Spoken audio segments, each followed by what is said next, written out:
drift happen. So if you see the drift happen here, the lesion would be here. Okay? Okay, so now there's another part to this test. And what we're doing, I'm going to slap your hands. I want you to try to put your hands back in place. Close your eyes. And he brings them back in place with ease, and he doesn't overshoot the target. You can stop now. So he does not have a problem with any kind of vestibular abnormality. He does not have any cerebellar type dysfunction. If he did, he'd probably overshoot or undershoot. He'd have a difficult time bringing his hand back to the mark. Yes? If he was unsteady like that, would you be that far away from him to slap his hands? If he were unsteady, no. How would Yeah, you do that? if- Just stand to the side and then hit from the side? If, I mean, you know, if there's some unsteadiness, you're probably going to stop the test right there and you're not going to do anything more. Can you do it seated, or would that not give you the same? Well, no, because you want to assess their ability to balance. So that really decreases your ability to see what you're looking for on the test. So, yeah, you would just stop there. That would be the end of your test. So, all right. Let's see. Oh, you did the finger to nose in class. Was that you? No, that was BJ. Oh, that was BJ. That's right. All right. So finger to nose. Go ahead. Touch my finger. Touch your nose. Keep going. Keep going. Okay, I'm going to move my finger. Keep trying to touch it, okay?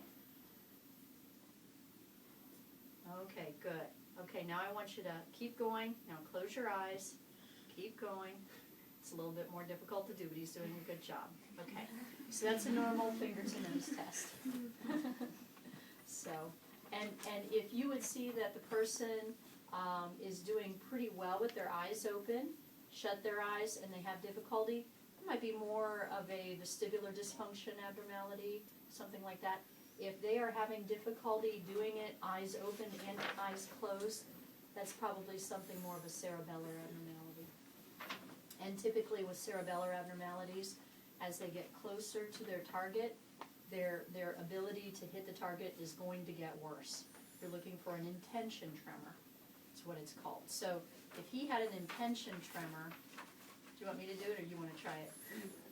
Okay, give me a target. So as I get closer to the target, I'm going to have a hard time hitting it. Okay? All right. Rapid alternating hands. I want you to go ahead and do this.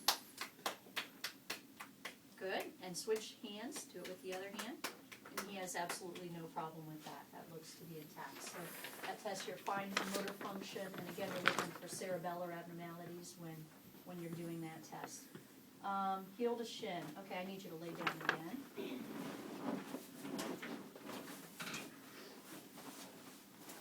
Okay, what I'd like you to do is take this heel, touch it to this knee, and try to run your heel all the way down your leg. Good, okay. I want you to try that with your eyes closed now. Good, okay. Now if he actually had some kind of cerebellar dysfunction or something like that, what you would see is, I'm going to just move your leg here, he might go a little high, he might go a little bit low, and it might kind of do this number as it's going down the leg. Okay? All right. And then you would have him do it for the opposite leg. Now the last thing, go ahead and tap my hand frequently, like, you know, a whole foot. Use your whole foot. There you go. That's the toe tap. I don't think we talked about that in class, but that's fine motor function as well. Okay. Typically people are going to have better upper extremity fine motor skills than they will lower extremity. So expect that. That's normal. Special tests. Okay, we're going to go ahead and have you just sit up. And we're going to test, go ahead and put your legs over to the side. And we're going to go ahead and do clonus. And when you're doing clonus, what you're doing is you're going to briskly just kind of dorsiflex the foot like that. And, you know, you can do it maybe twice just to make sure. And what you're looking for, if he had clonus, what you might see or feel is when you do this, just like an oscillation. and it may even oscillate as it goes back down. Okay? That would be clonus. All right, and then you guys know, did you guys learn Tenels and Phalens? Yeah. Okay, well, you know Tenels and Phalens then. And then I gotta have you lay down again. I'm sorry. We're gonna have you lay down again. This is the last time. We're gonna do the Babinski.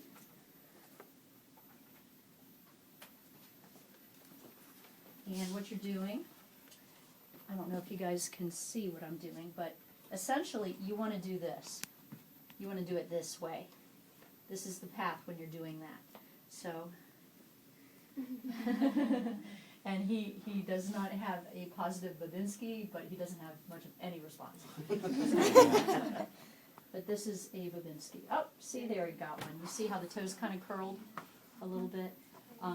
If his toe would have went up like that, and you see these toes kind of fanning, that would be a positive Babinski. Okay? Not to be confused with the Brodzinski.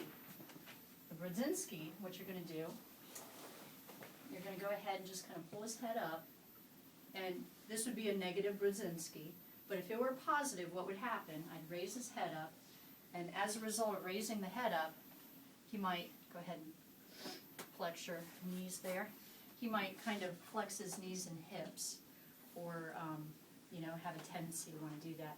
And essentially, what happens when you have meningeal irritation, anything that you do to kind of shorten that that meningeal area will cause a reflex pulling of the legs. So when you're pulling the neck, you're kind of creating a little bit of tension on that meningeal area, and it'll create the leg and the hip to want to flex.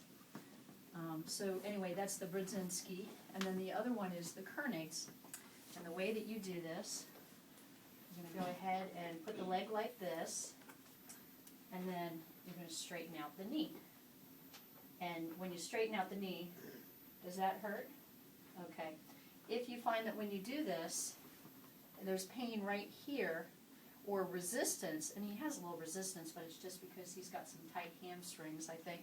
But if there would be a lot of resistance and pain here, that would be a positive Kernigs. If you see it's positive on one side, you probably want to test the other side, because you would not have a Kernigs positive only on one side. It would be positive on both sides. Okay? All right.